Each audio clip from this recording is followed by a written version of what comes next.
Luto ako ng manok guys na tuyo lang yung sinabaw.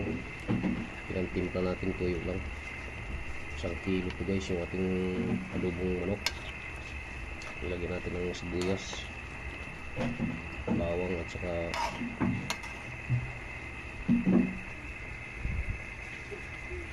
paring dahon at saka pamintang buo guys. Ilagyan natin. Yun lang, sulit lang ng manok to guys, 1 kilo. Magandang gabi sa inyo lahat. Nakadobo ng manok. Mga kahabi. Diretso baon na to guys kasi may pasok tayo. 9 pa lang ang pasok natin mga kahabi. Nakadobo ng manok. Hindi ko na nilagyan guys ng patatas. Ang mahal ng patatas dito. Sulit na manok lang tayo mga kahabi. Good evening sa inyo lahat guys. Balikan namin kayo mamaya. Guys, yung adobo natin sarap na. Yun, natural na adobo lang ito mga kahabi. Adobong manok.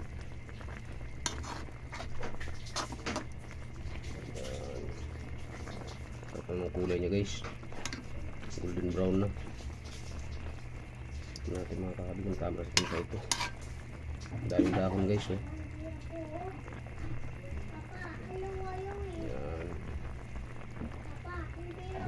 Lang sa gabing ito.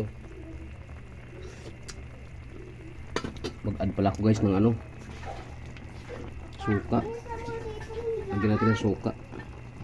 Ang dami-dami to oh. Para ano, hindi siya ma-preserve siya mga kabi.